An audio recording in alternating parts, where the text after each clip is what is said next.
Hello friends, आज फिर से स्वागत है आपका आपके अपने चैनल इनोवेटिव स्टडी @माँ पाठशाला पर। तो जैसा कि आप सब जानते हैं, हमारी एक सीरीज जो शुरू हुई है, जो हमारी सीरीज़ चल रही है वो सीटेट लेवल 2 एसएसटी सब्जेक्ट के लिए है। तो उसी कड़ी में आगे बढ़ते हुए आज फिर मैं हाजिर हुई हूँ कुछ वस्तुनिष्ठ प्रश्नों के साथ, जो कि हमारी भूगोल की पुस्तक हमारा पर्यावरण कक्षा 7वीं से लिए गए हैं। तो चलिए बिना किसी देरी के शुरू करते हैं। सूर्य के ताप के कारण जल वाष्पित हो जाता है। ठंडा होने पर जल संघनित होकर बादलों का रूप धारण कर लेता है। यहाँ पर क्या बताई गई है? बादल बनने की एक प्रक्रिया होती है। जो धरती पर जल हमारा होता है वह वाष्पित होकर कहाँ जाता है? ऊपर की तरफ, आसमान की तरफ जाकर फिर वहाँ पर ठंडा हो जाता है, क्योंकि वहाँ पर तापमान कम होने लगता है और जो जल है वो संघनित होकर फिर बादलों का रूप धारण कर लेता है।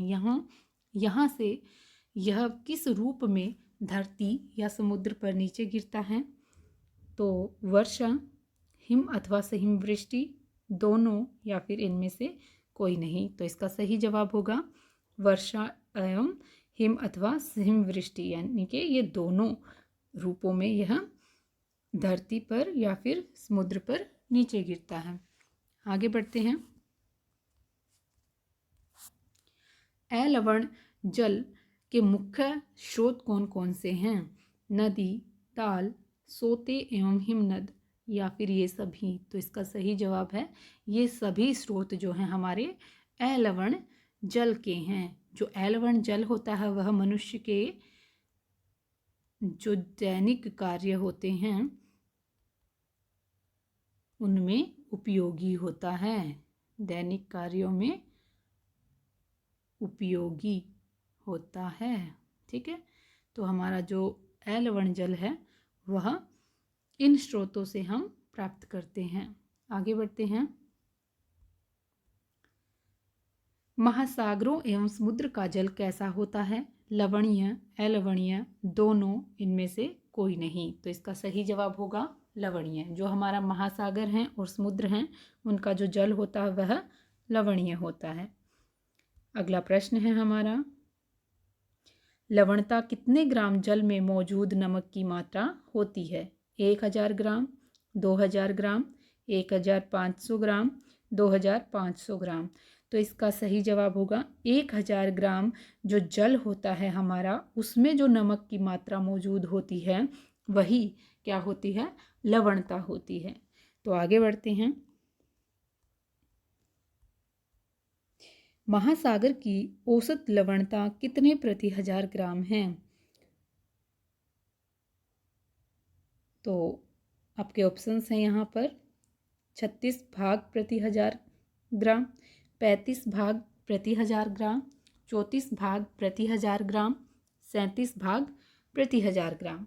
तो इसका सही जवाब है 35 भाग प्रति 1000 ग्राम। जो महासागर की औसत लवणता कितने प्रति 1000 ग्राम है, उसका 35 भाग जो है प्रति 1000 ग्राम का, वह उसकी औसत लवणता है, महासागर की औसत लवणता है। अगला प्रश्न है हमारा, इज़राइल के मृत सागर में कितने भाग प्रति 1000 ग्राम लवणता है? मृत सागर वो होते हैं जिनकी लवणता बहुत ज़्यादा होती है। तो यहाँ पर इज़राइल में एक मृत सागर है जिसकी जो लवणता है वह कितने भाग प्रति 1000 ग्राम, यानी कि 1000 का कितना भाग है? तो इसका सही ऑप्शंस हैं आपके 405, 450, 350, 340, 440। तो इसका सही जवाब है 340 जो है भाग प्रति 1000 ग्राम इसकी लवणता है। जो तैराक होते हैं वह इसमें पाल सकते हैं, क्योंकि नमक की अधिकता इसे सघन बना देती है। क्या बना देती है? इसे सघन बना देती है। आगे बढ़ते हैं। हमारी पृथ्वी की सतह का कितना भाग जल से ढका हुआ है? तो आपके ऑप्शंस हैं 2/4, 3/4, 1/4, 1/3। तो आपका सही जवाब होगा 3/4। कितना भाग जो है हमारी पृथ्वी की सतह का जल से ढका हुआ है तो वह 3/4। आगे बढ़ते हैं। विश्व जल दिवस किस दिन मनाया जाता है? विश्व जल दिवस किस दिन मनाया जाता है? तो 22 अप्रैल, 22 मार्च, 5 जून, अक्टूबर माह का पहला सप्ताह। तो आपका सही जवाब होगा 22 मार्च को जो है विश्व जल दिवस मनाया जाता है, 22 मार्च को। और 22 अप्रैल हमारा क्या है? पृथ्वी दिवस। ठीक है। 5 जून हमारा है पर्यावरण दिवस। ठीक है। और अक्टूबर माह का पहला सप्ताह जो है वो हमारे जो वन्यजीव संरक्षण के लिए जो पहला सप्ताह वह मनाया जाता है अक्टूबर माह का। तो आगे बढ़ते हैं। हमारा अगला प्रश्न है, महासागरीय जल हमेशा गतिमान रहता है, यह कभी शांत नहीं रहता है। महासागरों की, यहाँ पर ये टाइपिंग मिस्टेक है, यहाँ पर आएगा गतियों में। ठीक है। गतियों में कौन कौन सी गति शामिल हैं? तो आपके ऑप्शंस हैं तरंगे, ज्वार भाटा एवं धाराएं, दोनों, इनमें से कोई नहीं। तो इसका सही जवाब होगा महासागर की जो गतियां होती हैं तरंगे, ज्वार भाटा एवं धाराएं, तो ये दोनों, इसका सही जवाब है दोनों। अगला प्रश्न है हमारा, 22 मार्च विश्व जल दिवस के रूप में क्यों मनाया जाता है? स्वच्छ जल के लिए, जल संरक्षण की विभिन्न विधियों को प्रबलित करने के लिए, जल के विभिन्न उपयोगों के लिए, इनमें से कोई नहीं। तो इसका सही जवाब है 22 मार्च को जो है विश्व जल दिवस जल संरक्षण की विभिन्न विधियों को प्रबलित करने के लिए मनाया जाता है। अगला प्रश्न है हमारा, जब महासागरीय सतह पर जल लगातार उठता और गिरता है तो इन्हें क्या कहते हैं? तरंगे, ज्वार भाटा, धाराएं या फिर ये सभी? तो इसका सही जवाब होगा तरंगे। जब महासागरीय सतह पर जल लगातार उठता है, गिरता है, तो यह क्या है? तरंगे हैं। अगला प्रश्न है, भूकंप, ज्वालामुखी उद्गार या जल के नीचे भूस्खलन के कारण महासागरीय जल अत्यधिक विस्थापित हो जाता है। इसके परिणाम स्वरूप 15 मीटर तक की ऊंचाई वाली विशाल ज्वारीय तरंगे उठ सकती हैं। उन्हें क्या कहते हैं? जो ये भूकंप के कारण ज्वालामुखी उद्गार हो सकता है या फिर जल के नीचे जो भूस्खलन होता है उसके कारण क्या होता है? महासागरीय जल जो है अत्यधिक विस्थापित हो जाता है, मतलब उसमें बहुत ज़्यादा गति हो जाती है। तो इसके परिणाम स्वरूप क्या होता है? उसका जो महासागरीय जल है वह कितने मीटर तक ऊंचाई तक उठ जाता है? 15 मीटर की ऊंचाई तक वाली विशाल ज्वारीय तरंगे उठ सकती हैं। इन्हें क्या कहते हैं? ज्वार भाटा, सुनामी, दोनों, इनमें से कोई नहीं। तो इसका सही जवाब होगा सुनामी। इन्हें क्या कहते हैं? सुनामी कहते हैं। आगे बढ़ते हैं। अगला प्रश्न है हमारा, अब तक का सबसे विशाल सुनामी कितने मीटर मापा गया है? जो हमारा सबसे विशाल जो सुनामी है वह कितने मीटर मापा गया है? तो 160 मीटर, 150 मीटर, 140 मीटर, 170 मीटर। तो इसका है 150 मीटर, इसका सही जवाब होगा। जो अब तक का हमारा सबसे ज़्यादा जो तेज़ गति जिसकी सुनामी की रही है, विशाल सुनामी जो रहा है वह कितने मीटर मापा गया है? हमारा 150 मीटर। अगला प्रश्न है हमारा, ये सुनामी की जो तरंगे हैं कितने किलोमीटर प्रति घंटे से अधिक की गति से चलती हैं? जो ये सुनामी थी हमारी 150 मीटर जो मापी गई है, तो उसकी जो जो सुनामी थी उसकी तरंगे कितने किलोमीटर प्रति घंटे से अधिक की गति से चलती हैं? तो इसका सही जवाब बताएं। 700, 600, 800 या फिर 50। तो इसका सही जवाब है 700 किलोमीटर प्रति घंटे से अधिक की गति से ये चलती हैं। ठीक है, सुनामी जो है। आगे बढ़ते हैं। 2004 के सुनामी के बाद किस द्वीप समूह में इंदिरा पॉइंट डूब गया था? जो हमारा एकदम दक्षिणतम जो पॉइंट है, दक्षिणतम पॉइंट जो है हमारा बिंदु जो है वह डूब गया था 2004 के सुनामी के बाद। तो वह किस द्वीप में था? अंडमान और निकोबार, लक्षद्वीप, दोनों, या फिर इनमें से कोई नहीं। तो इसका सही जवाब होगा जो इंदिरा पॉइंट बिंदु था वो हमारा अंडमान एवं निकोबार में था। अगला प्रश्न है हमारा,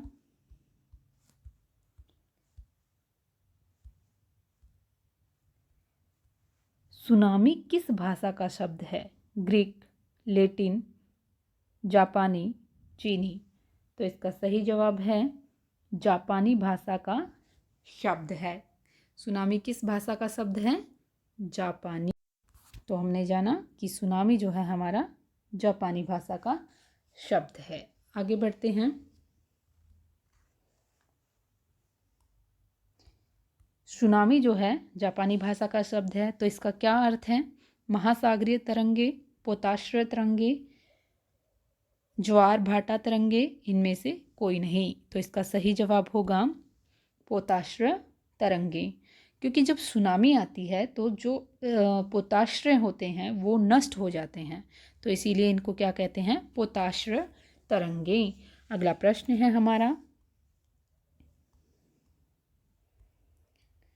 26 दिसंबर 2004 को हिंद महासागर में सुनामी तरंगे भूकंप के कारण उत्पन्न हुई थी, जिसका अधिकेंद्र हमने पढ़ा है कि अधिकेंद्र और जो है उद्गम केंद्र कौन कौन से होते हैं। तो अधिकेंद्र कौन सी जगह पर था? अरब सागर की पश्चिमी सीमा पर, सुमात्रा की पश्चिमी सीमा पर, बंगाल की खाड़ी में, या फिर सुमात्रा की पूर्वी सीमा पर। तो इसका सही जवाब होगा हमारा जो है, इसका सही जवाब है सुमात्रा की पश्चिमी सीमा पर जो है इसका अधिकेंद्र था। और आगे बढ़ते हैं। एक यहाँ पर हमारा अगला प्रश्न है, उस समय भारतीय प्लेट किसकी प्लेट के नीचे धंस गई थी? चीन प्लेट के नीचे, ब्रह्मा प्लेट के नीचे, इंडोनेशिया प्लेट के नीचे, या फिर सुमात्रा प्लेट के नीचे। तो इसका सही जवाब है ब्रह्मा प्लेट के नीचे जो है हमारी भारतीय प्लेट जो है धंस गई थी। आगे बढ़ते हैं। सुनामी के संकेत कितने घंटे पहले मिल सकते हैं? तो इसका सही जवाब होगा हमें सुनामी के जो है संकेत 2 घंटे पहले, 3 घंटे पहले, या फिर 4 या 5 घंटे पहले। तो इसका सही जवाब है हमें इसके संकेत जो हैं 3 घंटे पहले मिल सकते हैं।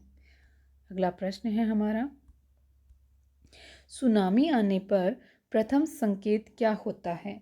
तटीय क्षेत्र पर जल भर जाता है, फिर विनाशकारी तरंगे उठने लगती हैं, तटीय क्षेत्र से जल में तेजी से कमी आती है, फिर विनाशकारी तरंगे उठने लगती हैं, सिर्फ विनाशकारी तरंगे उठती हैं, इनमें से कोई नहीं। तो इसका सही जवाब होगा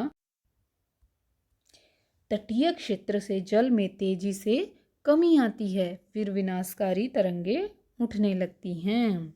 अगला प्रश्न है, दिन में 2 बार नियम से महासागरीय जल का उठना एवं गिरना क्या कहलाता है? तरंगे, ज्वार भाटा, महासागरीय धाराएं, इनमें से कोई नहीं। तो इसका सही जवाब होगा जब दिन में एक बार मतलब 2 बार नियम से जो है महासागरीय जल जो है उठता है और गिरता है, तो इसे कहेंगे ज्वार भाटा। क्या कहेंगे? ज्वार भाटा। अगला प्रश्न है, जब सर्वाधिक ऊंचाई तक उठकर जल तट के बड़े हिस्से को डुबो देता है उसे क्या कहते हैं?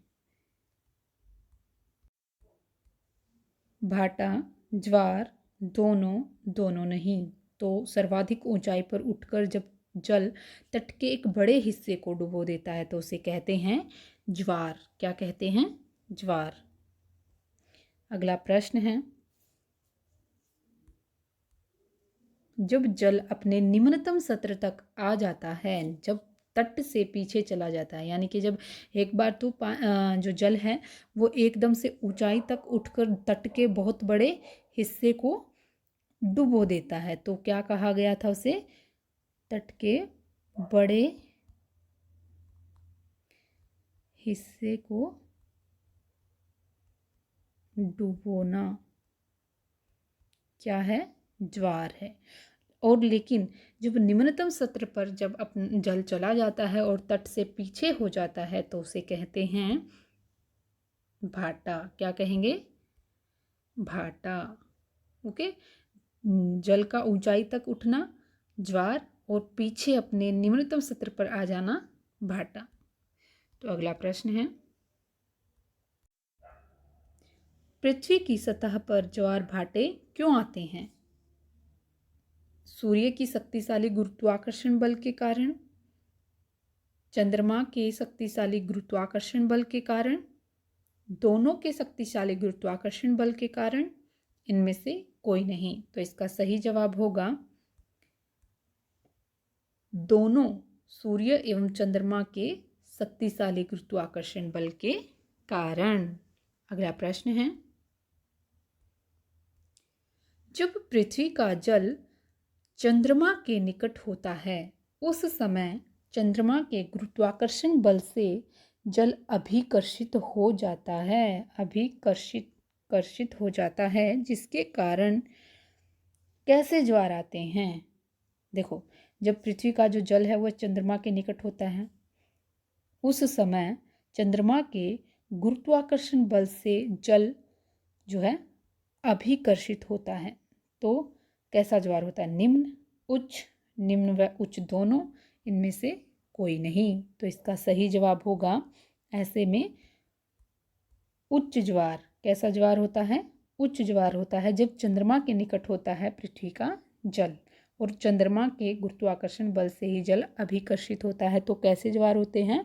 उच्च ज्वार होते हैं।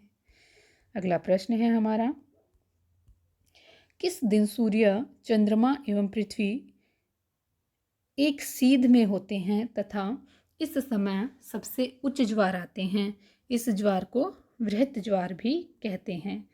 देखो, एक दिन ऐसा होता है जब सूर्य, चंद्रमा एवं पृथ्वी तीनों ही एक सीध में होते हैं और उसमें सबसे उच्च ज्वार आते हैं जिन ज्वारों को हम वृत्त ज्वार भी कहते हैं। तो वह कौन सा दिन है?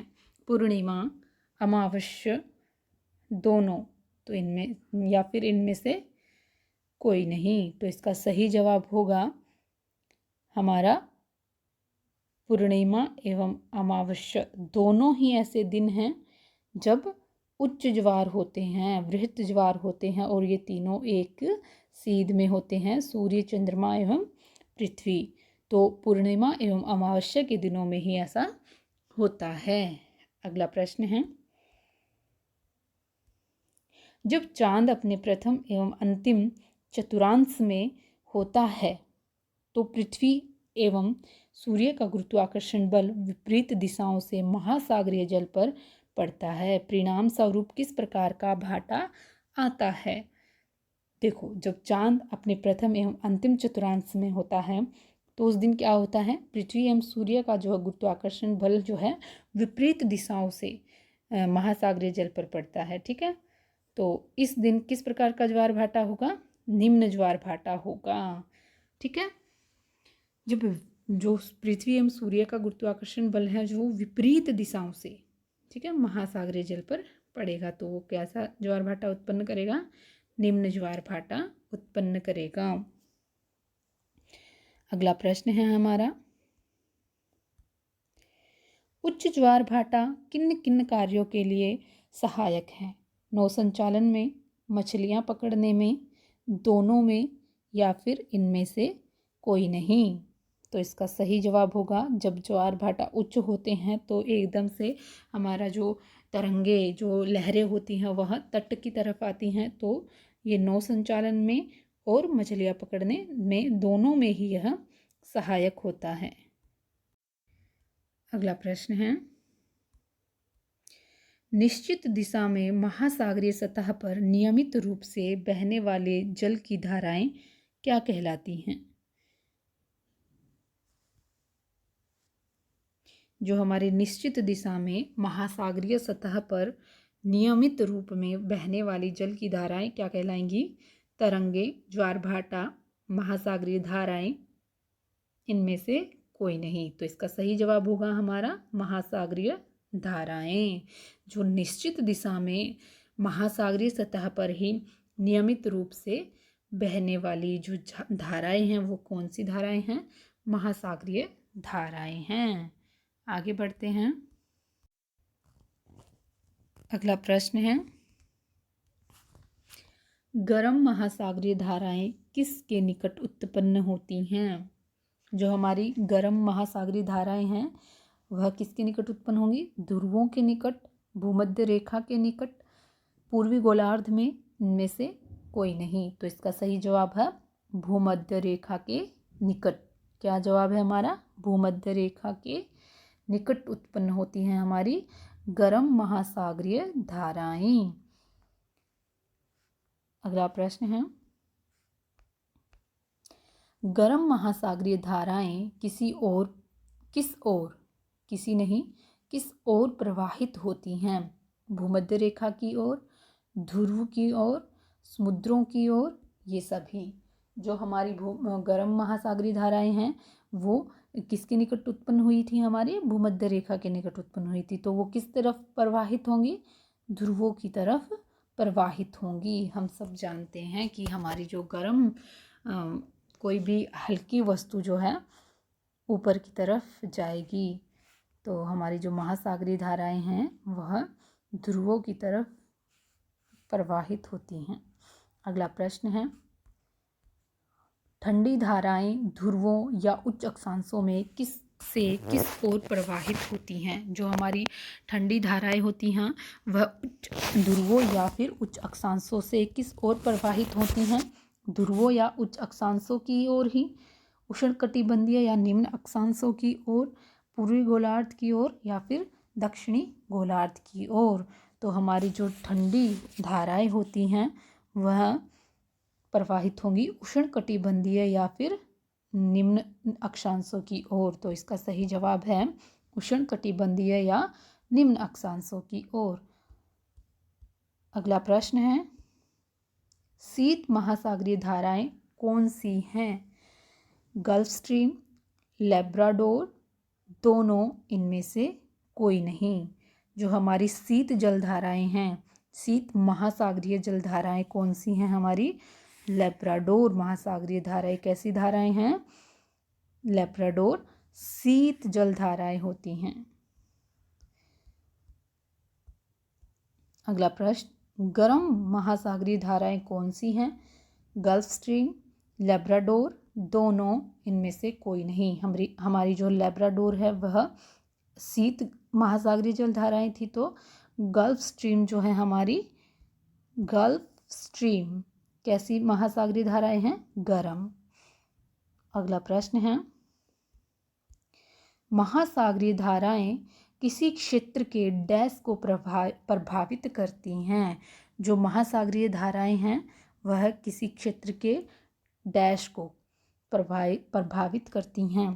तापमान, व्यवसाय, फसलों या फिर वर्षण को प्रभावित करती हैं। तो उसका सही जवाब होगा तापमान को प्रभावित करती हैं। किसी भी क्षेत्र के तापमान को जो महासागरीय धाराएं होती हैं, यहाँ पर हम लिखेंगे तापमान को प्रभावित करती हैं। अगला प्रश्न है हमारा,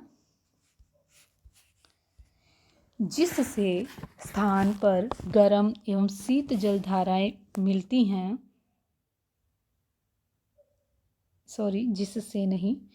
जिस स्थान पर गर्म एवं शीत जलधाराएं मिलती हैं टाइपिंग मिस्टेक है थोड़ी सी। तो मिलती हैं। वह स्थान विश्व भर में सर्वोत्तम किस का क्षेत्र माना जाता है? पशुपालन, कृषि, मत्स्यन, इनमें से कोई नहीं। जो हमारी गर्म एवं शीत जल धाराएं आपस में मिलती हैं एक जगह पर, ये कहीं भी मिलती हैं, तो वह विश्व भर में सर्वोत्तम किस का क्षेत्र माना जाएगा? सर्वोत्तम क्षेत्र किसके लिए होगा? वह मत्स्यन के लिए, मछली पालन के लिए जो है वो सबसे महत्वपूर्ण क्षेत्र माना जाता है। अगला प्रश्न है, विश्व भर में सर्वोत्तम मत्स्य क्षेत्र के उदाहरण कौन से हैं? जो है विश्व भर में सर्वोत्तम मत्स्य के क्षेत्र कौन से हैं? जापान, अमेरिका के पूर्वी तट, दोनों, इनमें से कोई नहीं। तो इसका सही जवाब होगा जो है जापान के आसपास और अमेरिका के पूर्वी तट जो हैं, दोनों ही ये मत्स्यन के सर्वोत्तम क्षेत्र के उदाहरण हैं। अगला प्रश्न है हमारा, वह प्रक्रम जिसमें जल लगातार अपने स्वरूप को बदलता रहता है और महासागर, वायुमंडल एवं स्थल के बीच चक्कर लगाता रहता है, क्या कहलाता है? आप इसको समझने की कोशिश कीजिए कि वह प्रक्रम जिसमें लगातार जल क्या करता है? अपने स्वरूप को बदलता रहता है।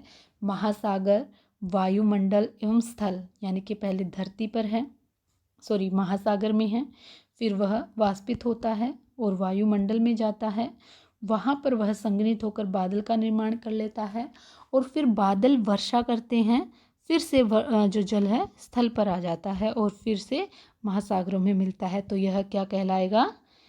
क्या? जलचक्र, ज्वारभाटा, तरंगे या फिर महासागरीय धाराएं। तो इसका सही जवाब होगा जलचक्र। क्या कहलाएगा यह? जल चक्र। तो हमारा सही जवाब है जल चक्र। तो आज का जो हमारा क्वेश्चंस है वो यहीं तक हैं। आज के जो क्वेश्चंस हैं, मुझे उम्मीद है कि आपको वीडियोस पसंद आ रहे होंगे और क्वेश्चंस भी आपके लिए बहुत ही हेल्पफुल होंगे, ये मेरी उम्मीद है। और आशा करती हूँ कि आप लोग इन वीडियोस से, इन वस्तुनिष्ठ प्रश्नों से आपके एग्ज़ाम के लिए जो है पढ़ाई भी कर रहे होंगे और इनको आप अपने एग्ज़ाम में देख भी रहे होंगे। ऐसे ऐसे इसी प्रकार से कुछ क्वेश्चंस आपको देखने को मिल रहे होंगे। तो मेरी आपसे ये एक रिक्वेस्ट है कि आप, अगर आपको कोई सजेशन देना है तो आपके सजेशन को कमेंट बॉक्स में कमेंट कर सकते हैं और हमारी वीडियोस को लाइक कीजिए, शेयर कीजिए और हमारे चैनल को इनोवेटिव स्टडी @ पाठशाला को सब्सक्राइब ज़रूर कर लें, जिससे कि आपको ऐसे ही महत्वपूर्ण प्रश्नों की जो सीरीज़ मिलती रहेंगी और आपके साथ से ही हम हमारे जो है हमारी वीडियोस में या फिर हमारे पढ़ाने के तरीके में या फिर हमारे प्रेजेंटेशन का जो यहाँ तरीका हमने अपनाया है उसमें हम सुधार कर पाएंगे। तो प्लीज़ आपसे रिक्वेस्ट है कि आपके सजेशंस कमेंट बॉक्स में ज़रूर आप कमेंट कीजिए। तो आज के लिए बस इतना ही। धन्यवाद। शुभ रात्रि।